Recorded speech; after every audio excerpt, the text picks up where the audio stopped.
पहला क्वेश्चन है, फुलहर झील भारत के किस राज्य में स्थित है? तो इसका आंसर हो जाएगा डी, उत्तर प्रदेश में स्थित है फुलहर झील, है ना। देखिए किस जिले में है, पीलीभीत जिले में है फुलहर झील। इसके अलावा यहाँ से एक नदी निकलती है जिसका नाम है गोमती। तो गोमती नदी का उद्गम फुलहर झील से ही होता है और पीलीभीत जिले के अंतर्गत ये आती है।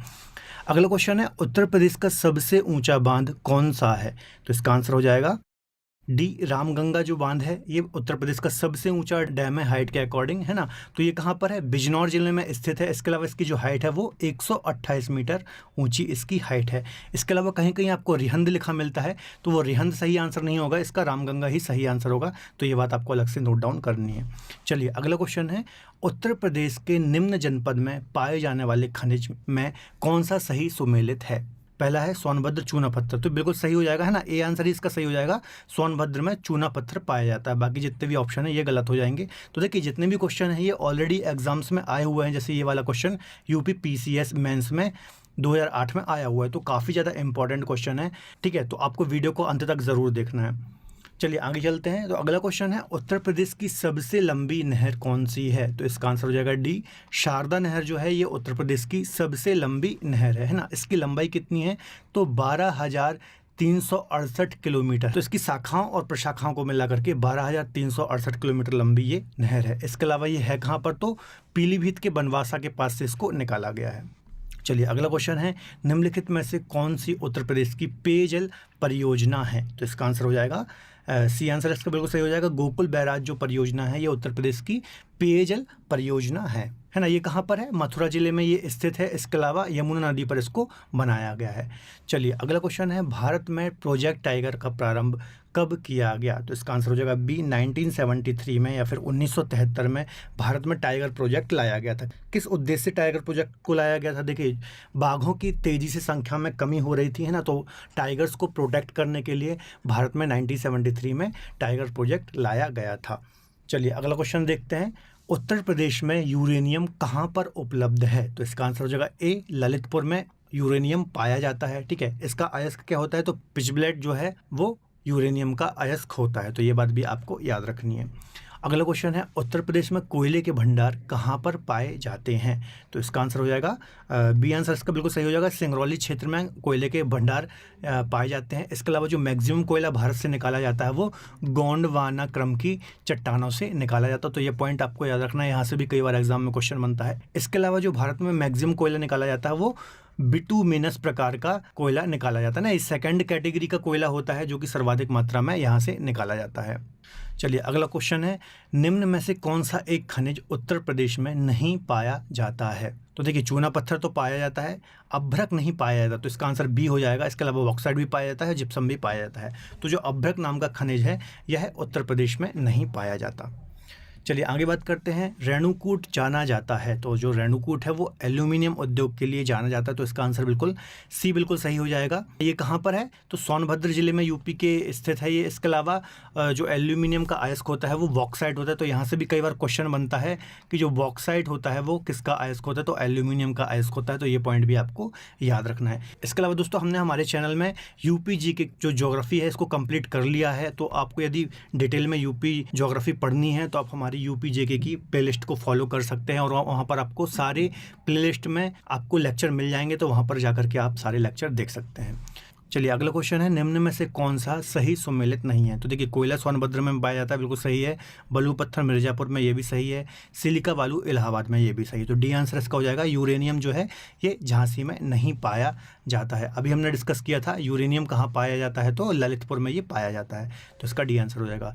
चलिए अगला क्वेश्चन है, निम्न शैल समूहों में से किसमें प्रदेश में कोयला पाया जाता है? तो ये चीज़ मैंने अभी आपको बताई थी, जो गोंडवाना क्रम की चट्टानें हैं इससे हमारे भारत में सर्वाधिक कोयला निकाला जाता है। तो काफ़ी ज़्यादा इंपॉर्टेंट क्वेश्चन है, कई बार ये एग्जाम में हमें क्वेश्चन देखने को मिलता है।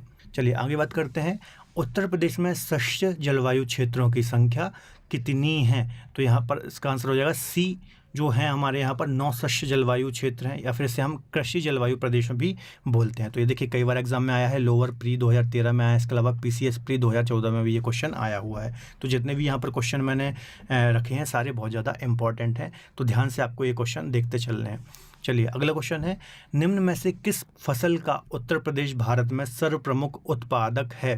तो इसका आंसर हो जाएगा डी, गेहूं। आप सभी को पता ही होगा कि गेहूं के प्रोडक्शन में उत्तर प्रदेश का सबसे ऊपर स्थान आता है ना। इसके अलावा खाद्यान्न उत्पादन में भी उत्तर प्रदेश सबसे ऊपर आता है ना। इसके अलावा गन्ने के उत्पादन में भी उत्तर प्रदेश पहले नंबर पर आता है। चलिए अगला क्वेश्चन है, भारत में उत्तर प्रदेश किस पैदावार का सबसे बड़ा उत्पादक है? तो देखिए खाद्यान्न उत्पादन में उत्तर प्रदेश नंबर 1 पर आता है। तिलहन, दलहन, मसाले इन सभी पर नहीं आता है। ठीक है, तो ये भी आपको याद रखना है। खाद्यान्न उत्पादन में, गेहूं उत्पादन में, गन्ना उत्पादन में उत्तर प्रदेश का प्रथम स्थान आता है। चलिए अगला क्वेश्चन है हमारा, निम्न में से कौन सही सुमेलित है? ठीक है, तो देखिए सुनहरी क्रांति खाद्यान्न ये गलत हो जाएगा। नीली क्रांति कुक्कुट ये भी गलत हो जाएगा। श्वेत क्रांति दूध ये बिल्कुल सही हो जाएगा, है ना। श्वेत क्रांति जो है ये दुग्ध उत्पादन से संबंधित है। इसके अलावा जो हरित क्रांति है वंशी ये भी गलत हो जाएगा, है ना। तो सी आंसर इसका सही हो जाएगा।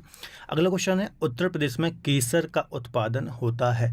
तो उत्तर प्रदेश में जो केसर का उत्पादन होता है वो अलीगढ़ में होता है। ये सारी चीज़ें हमने डिस्कस की हुई हैं। यदि आपने नहीं देखे हैं लेक्चर तो आप प्ले लिस्ट में जाकर के देख सकते हैं, हमारी यूपी जेके की प्ले लिस्ट में जाकर के देख सकते हैं। इसके अलावा यदि हम भारत की बात करें, देश की बात करें, तो हमारे देश में सबसे ज़्यादा जो केसर का उत्पादन होता है वो कहाँ पर होता है? तो जम्मू और कश्मीर में हमें देखने को मिलता है सर्वाधिक उत्पादन।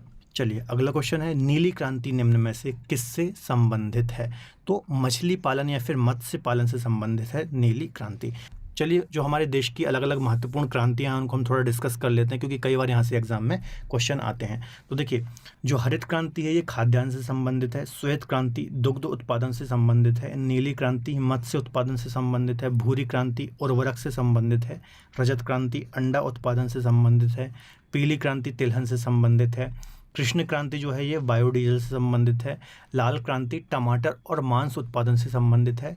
गुलाबी क्रांति झींगा मछली उत्पादन से संबंधित है। बादामी क्रांति मसाले से है। सुनहरी क्रांति फल उत्पादन से है। और अमृत क्रांति नदी जोड़ो परियोजनाओं से है।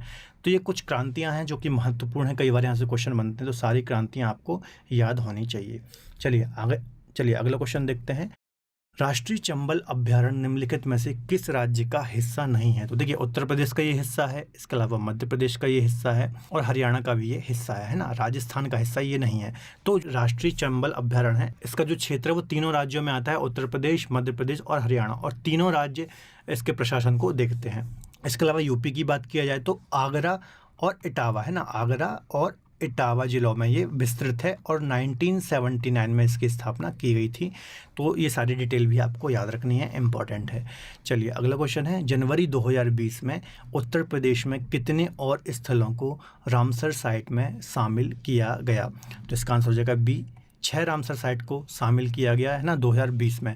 रामसर साइट क्या होती हैं? देखिए जो रामसर साइट होती हैं ये आर्द्रभूमि के बड़े क्षेत्र होते हैं, और आर्द्रभूमि जो होती हैं वो जैव विविधता के लिए बहुत ज़्यादा महत्वपूर्ण होते हैं। इसके अलावा जो रामसर है ये ईरान में एक शहर का नाम है, ठीक है। और 2 फरवरी 1971 को जो इसकी संधि हुई थी, है ना, अंतर्राष्ट्रीय आर्द्रभूमि की एक संधि हुई थी, जो आर्द्रभूमि के जितने भी क्षेत्र होते हैं इनको बचाने के लिए। तो ये ईरान का एक शहर है रामसर, यहाँ पर ये संधि हुई थी, और 2 फरवरी को हम आर्द्रभूमि दिवस के रूप में सेलिब्रेट करते हैं। तो ये सारी डिटेल भी आपको याद रखनी है, इंपॉर्टेंट है। अगला क्वेश्चन भी इसी से रिलेटेड है कि रामसर सम्मेलन जो है ये किससे संबंधित है? तो आर्द्रभूमि के संरक्षण से संबंधित है रामसर सम्मेलन। तो आपको ये सारी चीज़ें याद रखनी है। चलिए आगे बात करते हैं, प्रदेश का सबसे बड़ा वन्य जीव विहार कौन सा है? तो इसका आंसर हो जाएगा सी, जो हस्तिनापुर वन्य जीव विहार है ये प्रदेश का सबसे बड़ा वन्य जीव विहार है। इसका क्षेत्रफल कितना है? 2073 वर्ग किलोमीटर इसका क्षेत्रफल है, और इसकी स्थापना 1986 में हुई थी। तो ये डिटेल भी आपको याद रखनी है, ठीक है। चलिए आगे बात करते हैं, राज्य में एक बब्बर शेर सफारी स्थापित की गई है, ये कहाँ पर स्थित है? तो ये इटावा जिले में स्थित है। काफ़ी ज़्यादा इंपॉर्टेंट क्वेश्चन है, यूपी PCS 2013 में पूछा भी गया है ये क्वेश्चन, तो आपको याद रखना है इटावा में बब्बर शेर सफारी स्थापित की गई है। अगला क्वेश्चन है, प्रदेश का सबसे छोटा वन्य जीव विहार कहाँ पर स्थित है? तो जो प्रदेश का सबसे छोटा वन्य जीव विहार है वो महावीर स्वामी वन्य जीव विहार, जो कि ललितपुर में आता है, यही है। इसका क्षेत्रफल कितना है? तो 5.4 वर्ग किलोमीटर इसका एरिया है या फिर क्षेत्रफल है, और 1977 में इसको स्थापित किया गया था या फिर इसका फाउंडेशन किया गया था। इसके अलावा दोस्तों यदि आपको क्वेश्चंस के आंसर देने हैं तो आप वीडियो को थोड़ी देर के लिए पॉज कर सकते हैं और फिर यहाँ पे आप क्वेश्चंस का आंसर दे सकते हैं। चलिए आगे बात करते हैं। अगला क्वेश्चन है, निम्न में से किस फसल के उत्पादन में उत्तर प्रदेश संपूर्ण देश में अग्रणी है? तो इसका आंसर हो जाएगा गेहूं, गन्ना और आलू, है ना। बी आंसर इसका बिल्कुल सही हो जाएगा। गेहूं के उत्पादन में, गन्ने के उत्पादन में और आलू के उत्पादन में उत्तर प्रदेश देश में अग्रणी स्थान रखता है। इसके अलावा कुल खाद्यान्न उत्पादन में भी उत्तर प्रदेश अग्रणी है। अगला क्वेश्चन है, कौन सा राज्य भारत का शक्कर का प्याला कहा जाता है? तो उत्तर प्रदेश को शक्कर का प्याला कहा जाता है। क्यों? क्योंकि यहाँ पे जो गन्ना है इसका उत्पादन बहुत ज़्यादा हमें देखने को मिलता है, इसी के चलते उत्तर प्रदेश को शक्कर का प्याले की संज्ञा भी दी जाती है। नेक्स्ट क्वेश्चन है, वन अनुसंधान संस्थान कहाँ पर स्थित है? तो ये एक इंडियन ज्योग्राफी का मैंने क्वेश्चन यहाँ पर कवर किया है ताकि आपका थोड़ा रिविजन हो जाए इंडियन ज्योग्राफी का भी। तो इसका जो आंसर होगा वो होगा देहरादून में राष्ट्रीय वन अनुसंधान संस्थान स्थापित है। ठीक है, इसकी स्थापना कब हुई थी? तो 1940 में इसकी स्थापना की गई थी। तो ये ईयर भी आपको याद रखना है। चलिए आगे बात करते हैं, प्रदेश में सर्वप्रथम किस पक्षी विहार की स्थापना की गई? तो इसका आंसर हो जाएगा बी, नवाबगंज पक्षी विहार की स्थापना की गई प्रदेश में सर्वप्रथम। ये कहाँ पर है? तो उन्नाव में ये स्थित है। इसके अलावा 2.25 वर्ग किलोमीटर इसका क्षेत्रफल है। ठीक है, तो ये कुछ डिटेल भी आपको याद रखना है। वर्तमान में इसका नाम क्या है? तो शहीद चंद्रशेखर आज़ाद पक्षी विहार वर्तमान में इसका नाम है। तो ये पॉइंट भी आपको याद रखना है। चलिए आगे बात करते हैं, प्रदेश का सर्वाधिक विस्तृत पक्षी विहार कौन सा है? तो सबसे जो विस्तृत पक्षी विहार है, सबसे बड़ा पक्षी विहार है, वो कौन सा है? तो लाखवासी पक्षी विहार प्रदेश का सबसे विस्तृत पक्षी विहार है ना। इसका क्षेत्रफल कितना है? तो 80.23 वर्ग किलोमीटर इसका क्षेत्रफल है और कन्नौज में ये स्थित है। तो ये पॉइंट भी आपको याद रखने हैं दोनों, इसका एरिया भी आपको याद रखना है और इसका जिला भी आपको याद रखना है। चलिए आगे बात करते हैं, निम्नलिखित में से कौन सही सुमेलित है? ठीक है, तो देखिए बखीरा वन्यजीव अभ्यारण्य उन्नाव ये गलत है। इसके अलावा ओखला वन्यजीव ये ललितपुर में, ये भी गलत है। सांडी वन्यजीव अभ्यारण्य हरदोई ये बिल्कुल सही हो जाएगा। ठीक है, तो जो सांडी वन्यजीव अभ्यारण्य है ये हरदोई में है और डी वाला भी ये गलत हो जाएगा। ठीक है, जो सांडी वन्यजीव अभ्यारण्य है 1990 में इसकी स्थापना हुई थी और 3 वर्ग किलोमीटर इसका क्षेत्रफल है। तो ये डिटेल भी आपको याद रखनी है। चलिए अगला क्वेश्चन है, हथनी कुंड बैराज कितने राज्यों की संयुक्त परियोजना है? तो इसका आंसर हो जाएगा सी, 5 राज्यों की संयुक्त परियोजना है। कौन कौन से हैं? तो हिमाचल प्रदेश है, हरियाणा है, इसके अलावा दिल्ली है, यूपी है और राजस्थान है। तो इन 5 राज्यों की संयुक्त परियोजना है हथनी कुंड बैराज। वर्तमान में इसे हम किस नाम से जानते हैं? तो नया ताजे वाला बैराज के नाम से भी जानते हैं। तो काफ़ी ज़्यादा इंपॉर्टेंट क्वेश्चन है, आपको याद रखना है ना। यहाँ पर ऐसा क्वेश्चन भी आ सकता है, 4 राज्य और 1 केंद्र शासित प्रदेश की संयुक्त परियोजना है। चलिए अगला क्वेश्चन है, देश की कुल कृषि योग्य भूमि का कितने प्रतिशत उत्तर प्रदेश में स्थित है? तो इसका आंसर हो जाएगा ए, 15% है ना। देश की जितनी भी कृषि योग्य भूमि है उसमें से 15% भाग उत्तर प्रदेश में स्थित है। तो काफ़ी महत्वपूर्ण क्षेत्र हमारे पास है, इसलिए हम खाद्यान्न उत्पादन में भी नंबर 1 पर हैं। चलिए आगे बात करते हैं, लवकुश पेयजल बैराज कहाँ पर अवस्थित है? तो इसका आंसर हो जाएगा सी, कानपुर में स्थित है लवकुश पेयजल बैराज परियोजना। ठीक है, किस नदी पर है? तो गंगा नदी पर है ना। कानपुर में गंगा नदी बहती है, आपको पता ही होगा। और इसका जो निर्माण है वो राम मनोहर लोहिया जल आपूर्ति परियोजना के तहत किया गया था। ये देखिए, ये सारी चीज़ें जब हम यूपी की ज्योग्राफी पढ़ रहे थे तो बहुत डिटेल में मैंने आपको समझाई हैं। तो एक बार मैं आपसे फिर बोलूँगा, यदि आपने मेरे यूपी जीके की ज्योग्राफी नहीं पढ़ी है तो आप प्लेलिस्ट में जाकर देख सकते हैं, सारे वीडियो आपको प्लेलिस्ट में मिल जाएंगे। अगला क्वेश्चन है, जिम कॉर्बेट राष्ट्रीय उद्यान या फिर नेशनल पार्क कहाँ पर स्थित है? तो इसका आंसर तो आपको पता ही होगा, है ना। उत्तराखंड में स्थित है जिम कॉर्बेट नेशनल पार्क। ये भारत का पहला नेशनल पार्क है। 1936 में इसकी स्थापना की गई थी। इसके अलावा इसका वर्तमान में नाम भी चेंज किया जाना है, तो रामगंगा नेशनल पार्क इसका नाम हो जाएगा, अभी हुआ नहीं है। चलिए आगे बात करते हैं, भारत का सबसे बड़ा राष्ट्रीय उद्यान कौन सा है? तो जो भारत का सबसे बड़ा राष्ट्रीय उद्यान है वो कौन सा है? हिमिस राष्ट्रीय उद्यान, जो कि जम्मू कश्मीर में था पहले, अभी लद्दाख एरिया में आने लगा है ना। तो ये बात आपको याद रखना है, हिमिस राष्ट्रीय उद्यान भारत का सबसे बड़ा राष्ट्रीय उद्यान है। इसका एरिया कितना है? चूँकि सबसे बड़ा है तो आपको याद रखना है 4400 वर्ग किलोमीटर इसका क्षेत्रफल है या फिर एरिया है, और 1981 में इसकी फाउंडेशन हुई थी। तो ये कुछ डिटेल भी आपको याद रखनी है। चलिए आगे बात करते हैं, देश में सर्वप्रथम वन्य जीव परिरक्षण संगठन की स्थापना कहाँ पर की गई? तो इसका आंसर हो जाएगा बी, उत्तर प्रदेश में की गई थी सर्वप्रथम वन्य जीव परिरक्षण संगठन की स्थापना। कब की गई थी? तो 1956 में वन्य जीव परिरक्षण संगठन की स्थापना की गई थी। इसको इंग्लिश में क्या बोलते हैं? Wild life preservation organisation. ठीक है, चलिए आगे बात करते हैं। अगला क्वेश्चन है, उत्तर प्रदेश वानिकी परियोजना कब प्रारंभ की गई? तो इसका आंसर हो जाएगा सी, 19 मार्च 1998 को उत्तर प्रदेश की वानिकी परियोजना का शुभारंभ हुआ या फिर स्टार्ट की गई। अगला क्वेश्चन है, प्रदेश में सहभागी वन प्रबंधन योजना किस देश के सहयोग से प्रारंभ की गई है? तो इसका आंसर हो जाएगा ए, जापान के सहयोग से सहभागी वन प्रबंधन योजना यूपी में स्टार्ट की गई। और कब से की गई? तो जुलाई 2010 से इसको स्टार्ट किया गया। चलिए अगला क्वेश्चन है, बहुउद्देशीय नदी घाटी परियोजनाओं को आधुनिक भारत का मंदिर की संज्ञा किसने दी? तो काफ़ी अच्छा क्वेश्चन है और कई बार एग्जाम में आता है ना। इसका आंसर हो जाएगा सी, जो हमारे भारत के पहले प्रधानमंत्री थे, प्राइम मिनिस्टर थे, पंडित जवाहरलाल नेहरू। इन्होंने बहुउद्देशीय नदी घाटी परियोजनाओं को आधुनिक भारत के मंदिर या फिर तीर्थ की संज्ञा दी है। क्यों दी है? क्योंकि जो बहुउद्देशीय नदी घाटी परियोजनाएं होती हैं ये किसी भी देश के विकास के लिए बहुत ही महत्वपूर्ण भूमिका निभाती हैं, है ना। ये सारी चीज़ें डिटेल में मैंने आपको समझाई थी जब मैं आपको डैम वाला लेक्चर पढ़ा रहा था, ठीक है। इसके अलावा आप मुझे कमेंट बॉक्स में बताइए कि स्वतंत्र भारत की पहली नदी घाटी परियोजना कौन सी थी। तो आप मुझे इस क्वेश्चन का आंसर कमेंट बॉक्स में जरूर दीजिए। ये सारी चीज़ें मैंने आपको पढ़ाई हुई है ना। आपको ईयर भी बताना है और कौन सी है ये परियोजना, तो ये भी बताना है। अगला क्वेश्चन है, भारत की जादू घोड़ा खान किसके लिए प्रसिद्ध है ना। तो काफ़ी अच्छा क्वेश्चन है, यहाँ से भी ये भी एग्जाम में कई बार क्वेश्चन पूछा गया। तो यूरेनियम के लिए प्रसिद्ध है जादू घोड़ा खान। कहाँ पर है ये? झारखंड में ये खान स्थित है और यहाँ से यूरेनियम निकाला जाता है। चलिए आगे बात करते हैं, उत्तर प्रदेश की प्रमुख वाणिज्यिक फसल कौन सी है? तो इसको नगदी फसल भी बोल सकते हैं। तो गन्ना जो है उत्तर प्रदेश की सबसे प्रमुख वाणिज्यिक फसल है। आपको पता ही होगा, देखिए UP PCS 2008, UP PCS mains 2004 में ये क्वेश्चन आया हुआ है। चलिए आगे बात करते हैं, माता टीला बांध से कौन सी नहर निकलती है? तो इसका आंसर हो जाएगा, देखिए गुरसराय भी निकलती है और मंदर भी निकलती है। तो सी आंसर इसका सही हो जाएगा, 1 और 2 दोनों, ठीक है। तो आपको याद रखना है जो माता टीला डैम है इससे गुरसराय और मंदर नामक दोनों नहरें निकलती हैं। इसका अन्य नाम क्या है? तो रानी लक्ष्मीबाई बांध भी इसको बोलते हैं और ये एमपी और यूपी की संयुक्त परियोजना है। इसके अलावा इसका निर्माण कब हुआ था? तो 1958 में इसका निर्माण हुआ था और यूपी के ललितपुर में, है ना, ललितपुर में बेतवा नदी पर इसको बनाया गया है। तो ये सारी कुछ अन्य डिटेल भी आपको दिमाग में रखनी है।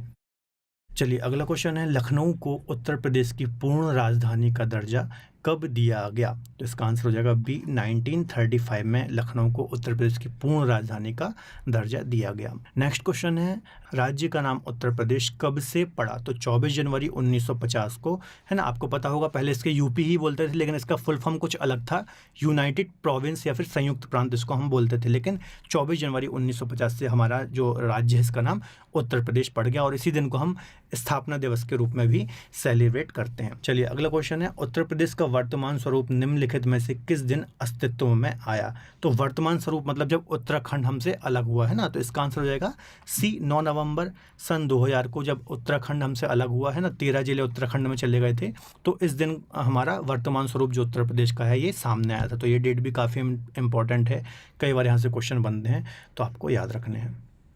चलिए अगला क्वेश्चन है, उत्तर प्रदेश का मैनचेस्टर कहा जाता है? तो कानपुर को उत्तर प्रदेश का मैनचेस्टर कहा जाता है। इसके अलावा भारत का मैनचेस्टर किसे कहा जाता है? तो अहमदाबाद को भारत का मैनचेस्टर कहा जाता है। देखिए मैनचेस्टर क्या है? इंग्लैंड में एक नगर है मैनचेस्टर जो कि सूती वस्त्रों के लिए काफ़ी ज़्यादा विख्यात है ना। तो उसी की संज्ञा देते हुए भारत में जो अहमदाबाद को कहा जाता है, क्योंकि यहाँ पर भी सूती वस्त्रों का उत्पादन होता है और उत्तर प्रदेश में कानपुर में सूती वस्त्रों का उत्पादन होता है, इसी कारण से इसे मैनचेस्टर की संज्ञा दी जाती है।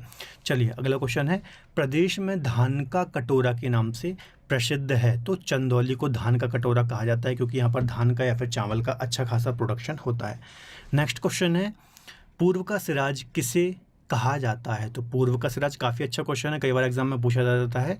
जौनपुर को पूर्व का सिराज के नाम से भी जाना जाता है और फिर पूर्व के सिराज की संज्ञा दी जाती है। चलिए अगला क्वेश्चन है, भारत का मानक समय 82.5 डिग्री पूर्वी देशांतर कितने राज्यों से होकर के गुजरती है?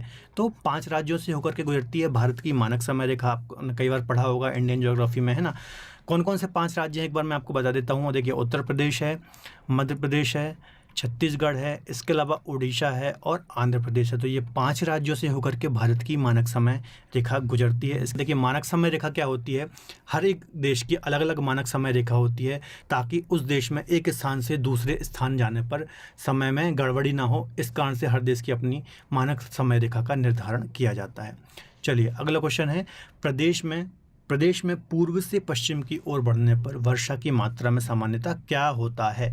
तो देखिए पूर्व से यदि आप पश्चिम जाएंगे तो इसके में वर्षा की मात्रा में कमी हो जाती है। क्यों हो जाती है? क्योंकि जैसे जैसे पवनें पूर्व से पश्चिम की ओर चलती हैं तो यहाँ पर जो हवाएं होती हैं उनमें नमी की मात्रा कम होती है या फिर आर्द्रता की मात्रा कम होती जाती है। इस प्रकार से पूर्व से पश्चिम जाने पर भी वर्षा में कमी देखने को मिलती है। इसके अलावा सर्वाधिक वर्षा कहाँ होती है? तो गोरखपुर में सर्वाधिक वर्षा देखने को मिलती है 184.7 सेंटीमीटर हमें, और सबसे कम कहाँ होती है? तो मथुरा में सबसे कम वर्षा देखने को मिलती है 54.4 सेंटीमीटर। चलिए अगला क्वेश्चन है, भारत में मानसून की उत्पत्ति निम्नलिखित पवनों में से किसके द्वारा होती है? तो जो भारत में मानसून की उत्पत्ति होती है वो दक्षिण पश्चिमी मानसून या फिर दक्षिण पश्चिमी पवनों के द्वारा होती है ना, आपको पता ही होगा। जैसे ये हमारा मान लीजिए इंडिया है, तो इस प्रकार से हवाएं चलती हैं। और आप डायरेक्शन कैसे देखते हैं? तो यहाँ पे आप देखेंगे तो इसकी जो पूंछ है, ठीक है, इस प्रकार से पवनों की दिशा का निर्धारण किया जाता है। अगला क्वेश्चन है, प्रदेश के किस जिले में सर्वाधिक वर्षा होती है? तो डी गोरखपुर, अभी मैंने आपको डिस्कस कराया है ना, 184.7 सेंटीमीटर यहाँ पर वर्षा होती है। सबसे अधिक वर्षा होने का रीज़न क्या है गोरखपुर में? क्योंकि ये उत्तर प्रदेश के उत्तर पूर्व में स्थित है, और उत्तर पूर्वी जो हिस्सा है उत्तर प्रदेश का, यहाँ पर सर्वाधिक वर्षा हमें देखने को मिलती है ना। क्योंकि देखिए मैंने आपको बताया था पवनें दो डायरेक्शन में मुड़ती हैं, एक तो सीधे पश्चिम की ओर चली जाती हैं इस प्रकार से, है ना, और एक शाखा ऐसे जाती है, शिवालिक से टकराती है और फिर वापस आती है। तो यहाँ पर जो क्षेत्र है वहाँ पर सर्वाधिक वर्षा देखने को मिलती है हमें उत्तर प्रदेश में। चलिए अगला क्वेश्चन है, उत्तर प्रदेश में सर्वाधिक वर्षा वाला क्षेत्र कौन सा है?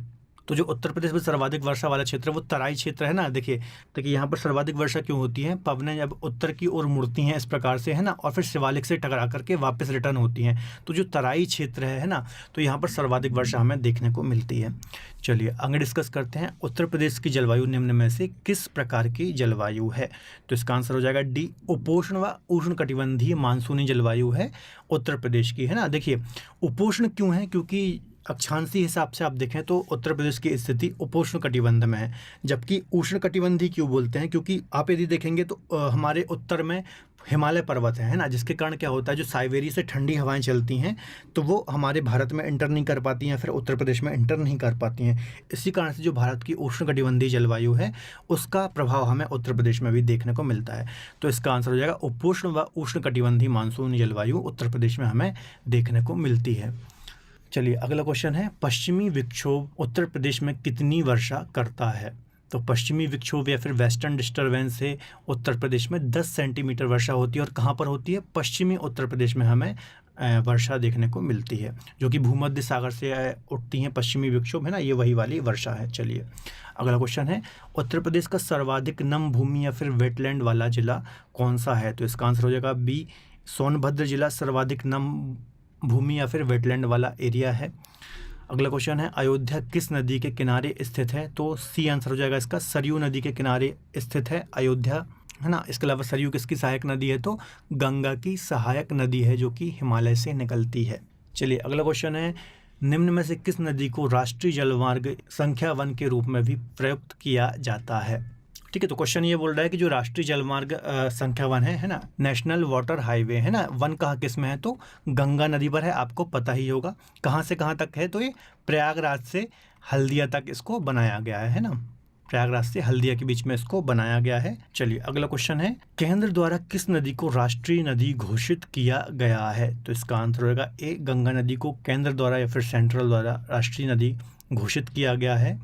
कब किया गया? तो नवंबर 2008 को इसे राष्ट्रीय नदी घोषित किया गया भारत सरकार के द्वारा। अगला क्वेश्चन है, निम्न में से कौन सा नगर इत्र नगरी के नाम से भी जाना जाता है? तो इसका आंसर होगा सी, कन्नौज को इत्र नगरी के नाम से भी जाना जाता है। क्यों जाना जाता है? क्योंकि इत्र का अच्छा खासा यहाँ पर कारोबार होता है, और यहाँ का जो इत्र है वो देश ही नहीं विदेश में भी काफ़ी ज़्यादा विख्यात है। चलिए अगला क्वेश्चन है, केदारनाथ का प्रसिद्ध मंदिर किस नदी के तट पर स्थित है? तो जो केदारनाथ का प्रसिद्ध मंदिर है वो मंदाकिनी नदी के किनारे स्थित है। इसके अलावा कहाँ पर है केदारनाथ मंदिर? तो रुद्रप्रयाग में है, और ये 12 ज्योतिर्लिंगों में से एक है और 4 धामों में से भी एक है। तो यहाँ से कई बार एग्जाम में क्वेश्चन बनते हैं, आपको याद रखना है। चलिए अगला क्वेश्चन है, गंगा नदी में प्रदूषण पर नियंत्रण करने और इसकी सफाई के लिए नमामि गंगे कार्यक्रम कब से प्रारंभ किया गया?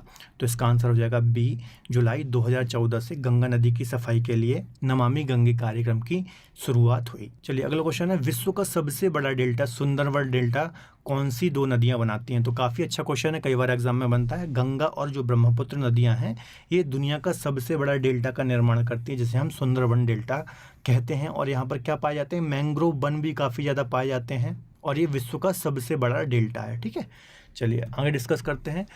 चलिए अगला क्वेश्चन है, अलकनंदा और भागीरथी नदियों के किस स्थान पर मिलने से यह गंगा नदी कहलाती है? ठीक है, तो देखिए जब अलकनंदा और भागीरथी मिलती हैं तो ये कहाँ पर मिलती हैं? देवप्रयाग में मिलती हैं और इस पॉइंट के बाद से इसका नाम क्या हो जाता है? गंगा हो जाता है। चलिए अब आप मुझे एक क्वेश्चन का आंसर दीजिए कि जो गंगा है वो मैदानी भाग में किस क्षेत्र के वास्ते प्रवेश करती है? ठीक है, तो ये मैंने आपको ऑलरेडी पढ़ाया हुआ है, तो आप मुझे इसका कमेंट बॉक्स में आंसर जरूर दीजिए। चलिए अगला क्वेश्चन है, उत्तर प्रदेश में सबसे अधिक लंबाई में नहरें किस जिले में विस्तृत हैं? तो इसका आंसर हो जाएगा डी, रायबरेली में सबसे अधिक लंबाई के अकॉर्डिंग देखा जाए तो इनका विस्तार है। और सबसे कम कहाँ पर है? तो अमरोहा में सबसे कम इसका विस्तार है, सिर्फ 52 किलोमीटर अमरोहा में। और रायबरेली की बात की जाए तो 2843 किलोमीटर लंबी नहरों का जाल रायबरेली में फैला हुआ है। चलिए अगला क्वेश्चन है, देश में नलकूपों से सिंचाई का प्रचलन कब से प्रारंभ हुआ? तो इसका आंसर हो जाएगा डी, 1930 से देश में नलकूपों से सिंचाई का प्रचलन प्रारंभ हुआ है ना। नलकूप या फिर आप ट्यूबवेल बोल सकते हैं। चलिए अगला क्वेश्चन है, पूर्वी यमुना नहर का कार्य किस मुगल बादशाह ने प्रारंभ कराया था? तो इसका आंसर हो जाएगा डी, शाहजहां ने पूर्वी यमुना नहर का कार्य प्रारंभ कराया था। ठीक है, यह प्रदेश की सबसे पुरानी नहर है, तो ये पॉइंट भी आपको याद रखना है। चलिए अगला क्वेश्चन है, खातिमा जल विद्युत केंद्र किस नहर पर स्थित है? तो जो खातिमा जल विद्युत केंद्र है ये शारदा नहर पर स्थित है। ठीक है, ये सारी चीज़ें हमने ऑलरेडी डिस्कस की हुई हैं। अगला क्वेश्चन है, गंगा पेयजल परियोजना की क्षमता कितनी है? तो इसका आंसर हो जाएगा बी, 50 क्यूसेक है गंगा पेयजल परियोजना की क्षमता। इसके अलावा इसका ये कहाँ पर स्थित है? तो दिल्ली नोएडा के समीप प्रताप विहार में ये स्थित है और नोएडा और गाजियाबाद को ये पेयजल उपलब्ध कराती है ना। तो ये ऐसा बोल सकते हैं कि नोएडा और गाजियाबाद इससे लाभान्वित होते हैं। तो यहाँ से भी ऐसा क्वेश्चन घुमा के पूछ सकता है एग्जाम में, तो सारे पॉइंट आपको याद रखने हैं। चलिए अगला क्वेश्चन है, चूना पत्थर के भंडारण की दृष्टि से उत्तर प्रदेश का देश में कौन सा स्थान है? तो इसका आंसर हो जाएगा बी, दूसरा स्थान है ना। भंडारण बोल रहे हैं, एक बात आपको याद रखना है, भंडारण में हमारा दूसरा स्थान आता है। जबकि यदि उत्पादन की बात की जाए तो पहले पर कौन सा है? राजस्थान है, दूसरे पर एमपी है और तीसरे पर आंध्र प्रदेश है। ठीक है, उत्पादन अलग चीज़ होती है, भंडारण अलग चीज़ होती है। भंडारण का मतलब क्या है कि चूने पत्थर का वहाँ पर भंडारण है लेकिन निकाला नहीं जा रहा है। लेकिन जो उत्पादन की बात की जाए तो राजस्थान, एमपी और आंध्र प्रदेश में टॉप पर आते हैं। चलिए अगला क्वेश्चन है, प्रदेश का पहला टाइगर रिजर्व कहाँ पर बनाया गया था? ठीक है, तो जो प्रदेश का पहला टाइगर रिजर्व है ये कहाँ था? दुधवा नेशनल पार्क जो है यह प्रदेश का पहला टाइगर रिजर्व था। ठीक है, 1968 में इसकी स्थापना हुई थी। 490 वर्ग किलोमीटर इसका एरिया है। इसके अलावा भारत नेपाल की सीमा पर ये स्थित है। ठीक है, तो ये सारी डिटेल आपको याद रखनी है। चलिए अगला क्वेश्चन है, उत्तर प्रदेश के दक्षिणी भाग में स्थित पठारी भाग की सर्वोच्च ऊंची पहाड़ी कौन सी है? तो कौन सी पहाड़ी है? सोनाकर की पहाड़ी सबसे ऊंची पहाड़ी है। ये पॉइंट भी आपको याद रखना है। चलिए अगला क्वेश्चन है, उत्तर प्रदेश सरकार द्वारा स्थापित प्रथम वन्य जीव विहार कौन सा है? तो जो चंद्रप्रभा वन्य जीव विहार है ये उत्तर प्रदेश सरकार के द्वारा स्थापित प्रथम वन्य जीव विहार है। कहाँ पर है ये? तो चंदौली जिले में है और 1957 में इसकी स्थापना की गई थी। चलिए अगला क्वेश्चन है, राष्ट्रीय चंबल वन्य विहार योजना मूलतः किसके संरक्षण हेतु है? तो इसका आंसर हो जाएगा ए, घड़ियालों के संरक्षण के लिए राष्ट्रीय चंबल वन्य विहार योजना। ठीक है, अभी मैंने आपको बताया था 3 राज्य इसकी प्रशासनिक व्यवस्था को देखते हैं, यूपी, एमपी और राजस्थान। इसके अलावा आगरा और इटावा में यह विस्तृत है। चलिए अगला क्वेश्चन है, गिद्धों की असमय जो मृत्यु हो जाती है उसका कारण क्या है? तो इसका आंसर हो जाएगा ए, डिक्लोफेनिक सोडियम जो एक रसायन होता है, यह गिद्धों की असामयिक मृत्यु के लिए जिम्मेदार है ना। गिद्ध हो गए, कौवे हो गए, है ना। देखिए ये क्या होता है, डिक्लोफेनिक सोडियम, जो भी आपको पता होगा जो गिद्ध होते हैं, इसके अलावा जो कौवे होते हैं, ये मृत जीव जंतुओं को खाते हैं। कोई जीव मर गया तो उसकी जब बॉडी सड़ने लगती है तो उसको ये खाते हैं। तो वो जो सड़ा हुआ मांस होता है उसमें ये सोडियम या फिर जो डिक्लोफेनिक सोडियम है या फिर जो ये रासायनिक है ये पाया जाता है और इसी कारण से इनकी तेज़ी से मृत्यु हो रही है। चलिए अगला क्वेश्चन है, निम्न में से किस स्थान पर नाभिकीय ऊर्जा परियोजना है? तो इसका आंसर हो जाएगा डी, नरोरा। आपको पता ही होगा, है ना, हमारे यहाँ एकमात्र जो नाभिकीय ऊर्जा परियोजना है, नरोरा के नाम से जाना जाता है इसको। कहाँ पर है ये? तो बुलंदशहर में है। और इसकी क्षमता कितनी है? तो 220 मेगावाट इसकी क्षमता है। काफ़ी इंपॉर्टेंट क्वेश्चन है, कई बार यहाँ से एग्जाम में क्वेश्चन बनता है। चलिए अगला क्वेश्चन है, उत्तर प्रदेश में भांवर की जो तंग पट्टी है किस क्षेत्र में मिलती है? तो किस क्षेत्र में? जो भावर क्षेत्र होता है वो कैसा होता है? ककरीला और पथरीला क्षेत्र होता है। ये चीज़ मैंने आपको फिजिकल डिवीज़न में बहुत अच्छे से पढ़ाई है, क्या भावर होता है, तराई, बांगर, ये सारी चीज़ें मैंने बहुत अच्छे से पढ़ाई है। तो एक बार मैं आपसे फिर बोलना चाहूँगा, यदि आपने मेरे यूपी जीके के लेक्चर नहीं देखे हैं तो आप प्लेलिस्ट में जाकर देख सकते हैं। काफ़ी डिटेल में हमने सारे लेक्चर वहाँ पर कवर किए हैं। चलिए अगला क्वेश्चन है, उत्तर प्रदेश के तराई क्षेत्र में किस फसल की कृषि बड़े पैमाने पर हमें देखने को मिलती है? ठीक है, तो देखिए पहला है धान दिया है, कपास, गेहूं और गन्ना। तो देखिए यहाँ पर धान की खेती अच्छी खासी होती है, इसके अलावा गन्ने की खेती अच्छी खासी होती है, क्योंकि देखिए जो तराई क्षेत्र होता है ये काफ़ी ज़्यादा नमी वाला क्षेत्र होता है और यहाँ पर वर्षा भी काफ़ी ज़्यादा होती है। तो यहाँ पर ऐसी फसलें ली जाएंगी जिनको पानी की ज़्यादा आवश्यकता होती है। ठीक है, तो धान और गन्ने की कृषि यहाँ पर देखने को मिलती है। तो इसका आंसर सी हो जाएगा, 1 और 4। चलिए आगे बात करते हैं, ओवरा ताप विद्युत केंद्र की स्थापना किस देश के सहयोग से की गई है? तो इसका आंसर हो जाएगा ए, सोवियत संघ या फिर रूस के सहयोग से ओवरा ताप विद्युत केंद्र की स्थापना की गई है। इसकी स्थापना कब की गई? 1971 में। और कहाँ पर ये स्थित है? तो सोनभद्र जिले में ये स्थित है। ठीक है, और 1288 मेगावाट इसकी क्षमता है। तो ये तीनों डिटेल आपको याद रखनी है, काफ़ी ज़्यादा इंपॉर्टेंट है। चलिए अगला क्वेश्चन है, खादर और बांगर निम्न में से किस प्रकार की मृदा है? ठीक है, तो जो खादर और बांगर है ये जलोढ़ मृदा के अंतर्गत आती है ना। एक होती है नई जलोढ़ और एक होती है पुरानी जलोढ़। जो बांगर होती है इसे हम पुरानी जलोढ़ बोलते हैं और जो खादर होती है इसे हम नवीन जलोढ़ बोलते हैं। खादर जो नवीन जलोढ़ होती है सर्वाधिक उपजाऊ होती है और इससे थोड़ा कम उपजाऊ होती है बांगर। ठीक है, चलिए अगला क्वेश्चन है, उत्तर प्रदेश में परंपरागत जो भूमि मापन की इकाई है वो कौन सी है? तो बीघा, सी इसका आंसर हो जाएगा। बीघा जो है उत्तर प्रदेश में परंपरागत भूमि मापन की इकाई है। चलिए अगला क्वेश्चन है, वायु अपरदन से सर्वाधिक प्रभावित जिले कौन से हैं? तो देखिए प्रयागराज तो नहीं है, है ना, मथुरा है, इसके अलावा आगरा है। तो इसका आंसर डी हो जाएगा, बी और सी। मथुरा और आगरा सर्वाधिक प्रभावित हैं वायु अपरदन से ना। वायु के द्वारा जो अपरदन देखने को मिलता है उससे मथुरा आगरा सर्वाधिक प्रभावित हैं। जो पश्चिमी मध्य प्रदेश का क्षेत्र है ये वायु अपरदन से सर्वाधिक प्रभावित है। चलिए अगला क्वेश्चन है, किस मृदा अपरदन के द्वारा प्रदेश में व्हीड़ों का निर्माण हुआ है? तो इसका आंसर हो जाएगा सी, अवनाली का अपरदन के द्वारा व्हीड़ों का निर्माण होता है ना। काफ़ी फेमस क्वेश्चन है ये, है ना। कौन सी नदी करती है? तो जो चंबल नदी है ना, जो मध्य प्रदेश से ओरिजिन होता है जिसका, और फिर वापस यहाँ यमुना में आकर के मिलती है। तो जो चंबल नदी है ये अवनाली का अपरदन के लिए जानी जाती है देश में, और यहाँ से कई बार एग्जाम में क्वेश्चन बनता है। देखिए अवनाली का अपरदन क्या होता है, जब नदी बहती है तो इतना ज़्यादा कटाव करती है कि बड़े बड़े गड्ढों का निर्माण कर देती है, जिसे हम बीहड़ बोलते हैं ना। आपने डाकुओं की मूवी देखी होगी, चंबल के डाकू बहुत फेमस रहे हैं। तो ये जो चंबल के डाकू हैं इन्हीं बीहड़ों को अपना स्थान या फिर सहारा बनाते थे छुपने के लिए। चलिए अगला क्वेश्चन है, मिट्टी में खारापन या फिर क्षारीयता की जो समस्या होती है इसका समाधान क्या है? तो इसका समाधान है, खेतों में जिप्सम का प्रयोग करके हम मिट्टी का खारापन या फिर क्षारीयता की समस्या को दूर कर सकते हैं। चलिए आगे डिस्कस करते हैं, सामान्य फसलें उगाने के लिए उर्वर भूमि का जो पीएच मान है वो कितना होना चाहिए? तो उर्वर भूमि का पीएच मान 6 से 7 होना चाहिए। ठीक है, देखिए पीएच मान क्या होता है, 7 में ये उदासीन हो जाता है। 7 के यदि आप नीचे जाएंगे 6, 5 तो ये अम्लीय हो जाएगा, और 7 के ऊपर आप जाएंगे 8, 9 तो ये क्षारीय हो जाएगा। चलिए अगला क्वेश्चन है, राकर मृदा किस फसल के लिए उपयुक्त है? तो जो तिल की फसल होती है उसके लिए राकर मृदा सबसे उपयुक्त है। देखिए जो राकर मृदा होती है लाल भूरे रंग की दानेदार मृदा होती है, जो कि प्रदेश के जो ढाल वाले क्षेत्र हैं उन स्थानों पर पाई जाती है। और इस पर कौन सी खेती होती है? तो तिल हो गया, है ना, इसके अलावा चना हो गया। तो इन फसलों की कृषि राकर मृदा में की जाती है। चलिए अगला क्वेश्चन है, उत्तर प्रदेश सरकार द्वारा राज्य वन नीति कब घोषित की गई? तो उत्तर प्रदेश सरकार के द्वारा राज्य वन नीति 1998 में घोषित की गई। तो इसका डी आंसर बिल्कुल सही हो जाएगा। ठीक है, देखिए भारत सरकार के द्वारा भी 1998 में ही घोषित की गई थी, है ना। इस नीति में क्या कहा गया था कि प्रत्येक राज्य के जो जितना भी क्षेत्रफल है उसका 33.33% भूभाग पर वनों का होना आवश्यक है। ठीक है, और जैसे ही भारत सरकार ने अपनी राष्ट्रीय वन नीति को घोषित किया उसके कुछ समय बाद ही 26 दिसंबर 1998 को उत्तर प्रदेश सरकार ने भी अपनी वन नीति को घोषित किया। चलिए अगला क्वेश्चन है, किस मृदा में जल धारण करने की क्षमता सर्वाधिक होती है? तो इसका आंसर हो जाएगा ए, जो नवीन जलोढ़ मिट्टी होती है इसमें जल धारण करने की क्षमता सर्वाधिक होती है। इसके अलावा सबसे ज़्यादा उपजाऊ मिट्टी भी जो होती है वो जलोढ़ मिट्टी ही होती है।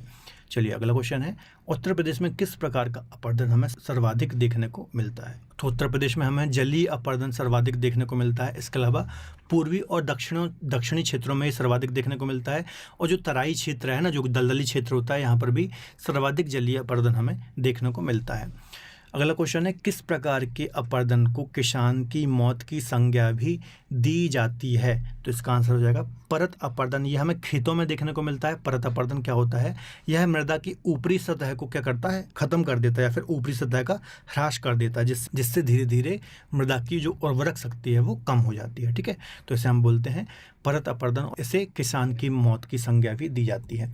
चलिए अगला क्वेश्चन है, उत्तर प्रदेश में क्षेत्रफल की दृष्टि से सर्वाधिक वन क्षेत्र वाला जिला कौन सा है?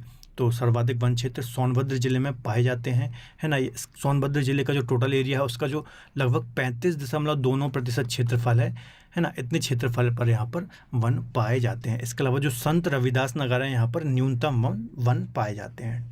चलिए अगला क्वेश्चन है, उत्तर प्रदेश का कौन सा क्षेत्र आद्यकल्प की प्राचीनतम शैलों से निर्मित है? तो जो बुंदेलखंड का रीजन है या फिर बुंदेलखंड का क्षेत्र है, ये सबसे पुराना आद्यकल्प की प्राचीनतम शैलों से निर्मित है ना। प्री कैम्ब्रियन पीरियड में इसका निर्माण हुआ था।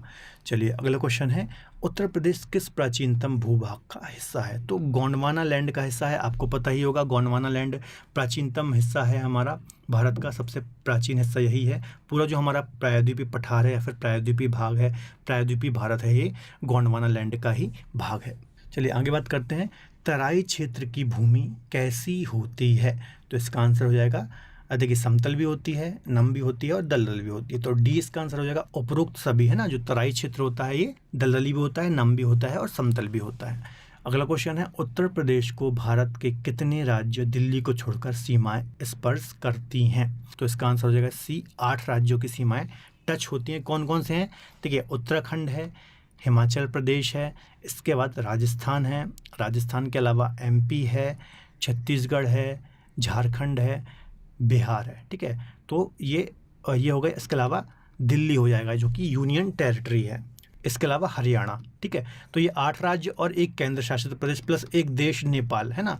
तो इतनी बाउंड्री या फिर इतनी सीमाएं हमारे राज्य के साथ टच होती हैं। तो 8 राज्य प्लस एक यूनियन टेरिटरी प्लस एक देश, ऐसे आप याद रख सकते हैं, 8 + 1 + 1।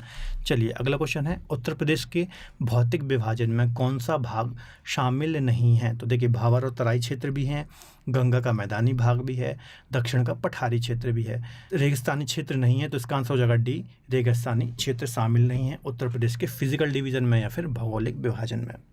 चलिए अगला क्वेश्चन है, उत्तर प्रदेश के उत्तर में कौन सी पर्वत श्रेणियां हैं? तो इसका आंसर आपको पता ही होगा, बहुत सरल सा क्वेश्चन है। शिवालिक जो है, जो कि हिमालय का ही हिस्सा है ना, यह उत्तर प्रदेश के उत्तर में स्थित है। अगला क्वेश्चन है, उत्तर प्रदेश का सोनभद्र जिला कितने राज्यों की बाउंड्री को स्पर्श करता है? तो बहुत अच्छा क्वेश्चन है। इसका आंसर हो जाएगा 4, बी आंसर इसका बिल्कुल सही हो जाएगा। कौन कौन से 4 राज्यों को टच करता है? तो देखिए एमपी है, छत्तीसगढ़ है, झारखंड है, इसके अलावा बिहार है। तो ये 4 राज्यों को टच करता है। ओवरऑल देश में देखा जाए तो एकमात्र ऐसा जिला है जो 4 राज्यों को टच करता है। तो काफ़ी इंपॉर्टेंट क्वेश्चन है, आपको याद रखना है। चलिए अगला क्वेश्चन है, उत्तर प्रदेश के दक्षिण में स्थित पठारी भूभाग को किस नाम से जाना जाता है? तो इसका आंसर हो जाएगा, है ना, जो दक्षिण का पठारी भूभाग है उसको हम बुंदेलखंड के पठार के नाम से भी जानते हैं। चलिए अगला क्वेश्चन है, विंध्याचल पर्वतमाला का निर्माण किस काल में हुआ था? तो प्री कैम्ब्रियन युग में विंध्याचल पर्वतमाला जो या फिर जो बुंदेलखंड का पठार है इसका निर्माण हुआ था। इसके अलावा लास्ट हमारा क्वेश्चन है आज के सेशन का, क्षेत्रफल की दृष्टि से उत्तर प्रदेश का भारत में कौन सा स्थान है? तो क्षेत्रफल के अकॉर्डिंग हमारा कौन सा स्थान आता है? ठीक है, तो क्षेत्रफल के अकॉर्डिंग हमारा 4था स्थान आता है। हमसे ऊपर कौन कौन से? देखिए सबसे बड़ा है राजस्थान, राजस्थान के बाद आता है एमपी, एमपी के बाद आता है महाराष्ट्र और महाराष्ट्र के बाद फिर आता है यूपी। ठीक है, तो 4थे स्थान पर आते हैं हम क्षेत्रफल के अकॉर्डिंग, तो आपको याद रखना है। तो